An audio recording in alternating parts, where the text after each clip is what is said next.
What's up, my beautiful people? My name is SP. This is Mary of People. Guys, as I'm always telling you, you must naje ndabazaniye amakuru meza ariko ababaje.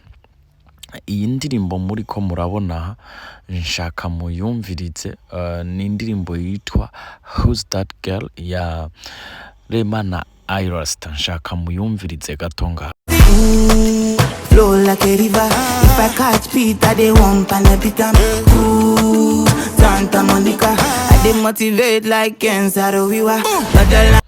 Nizere ko iyi ndirimbo mwayumvirije. Ubu rero hariho iyindi nshaka mumvirize, iriko irabica bigacika ngaha muri East Africa, ni ya Tasha Oda na Alvin Smith, nayo nyene nshaka muyumvirize ngaha gatoyi. Mwumvirize ngaha. Santa Marita, fatira gakombe suke mayo mata.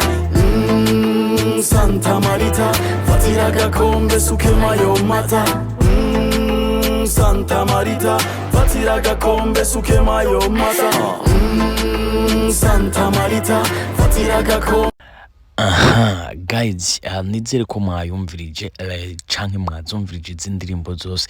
Ubu rero ikintu tugira dufate twinjire mu mizi indirimbo imwe yose, turabe indirimbo yasohotse ryari, ninde yagize kopi uyundi, iyi ndirimbo niyahe iri bube removed kuri YouTube, niyahe iza kujya strike kuri YouTube, ninde yakoreye uyundi ikosa. Ndabibutse ko abaririmbyi murakwiye kumenya kwiyandikira, murakwiye kumenya creativity yanyu. Reka tuje mu mizi izi ndirimbo zibiri nkuko nariko ndabibabwira. Indirimbo ya mbere ni indirimbo ya Irasta, ba featurinze na Rema, bayita Who's That Girl. Iba released canke se isohoka itariki 21 z'ukwezi kw'icumi umwaka w'ibihumbi 2025. Munyumve neza, iyi ndirimbo yabaye released canke se yashitse uhabona itariki 21 z'ukwezi kwa cumi umwaka w'ibihumbi 2025. Ubu tuvugana iramaze kurabwa n'abarenga imiliyoni 25 canke se more than 25 million viewers on YouTube.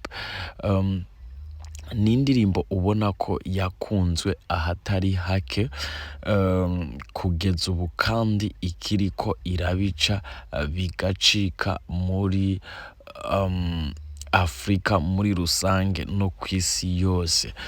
Hanyuma iyindi ndirimbo duca dushikira nkuko nababwiye ni ya Oda Tasha.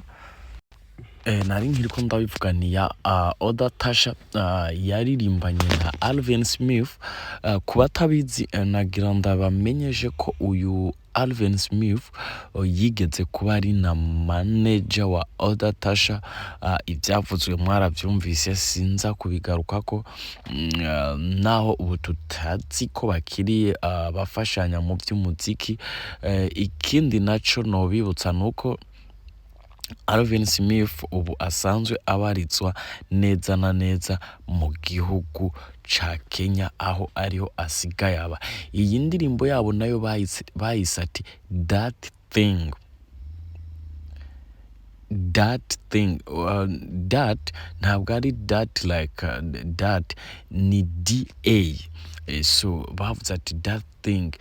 Ubona ko na title y'indirimbo itaja kure na Who's That Girl, akantu da karagarutsemo, kuko na Rema abe na Irasta ntabwo bagize that muzi ya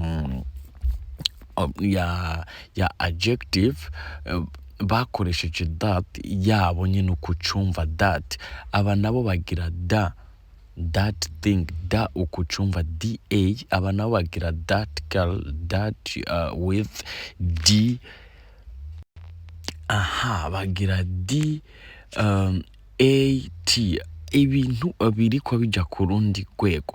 Iyi ndirimbo ya Tasha Oda featuring Alvin Smith yasohotse itarike neza na neza 15 z'ukwezi kwa mbere uku nyene turimo, ni kuvuga nejo hahise umwaka w'2026. Ubu tuvugana imaze kurabwa n'abarenga ibihumbi 157 canke se more than 157,000 viewers kuri YouTube y'uyu mukobwa. N'indirimbo ubona ko na clip yayo ataho itandukaniye kanini na Who's That Girl ya Ayra Starr na Rema kuva mu gihugu ca Nigeria. Nkuko nababwiye maybe ntitumenya cyane ibintu by'umuziki, ariko namwe muranariza, ariko namwe mushobora kugira ico muvuze kubyo muza kumva canke kubyo mwumvise. Ikintu ca mbere cyonyene ndabasaba ni ko waragize subscribe kuri Mary of People, ukamakinga sure ku sharinga ibikorwa vyacu. Akantu rero novuga mvunira nk'akagohe abaririmbyi b'abarundi, murafise impano, mufise vyose, why iyi ndirimbo niyaza gukubitwa strike n'aba baririmbyi bene originality, bene indirimbo ya mbere, ubu amamiliyoni mwinvestishije mu indirimbo muza kuba muyahombye. Ariko kandi kubera iki amakosa yanyu gusa, kubera kutiyemera ngo waminiye ibintu vyawe. Alvin Smith umwana mutoyi mu muziki sibi wari ukwiye kumuhanura. Guys, thank you so much.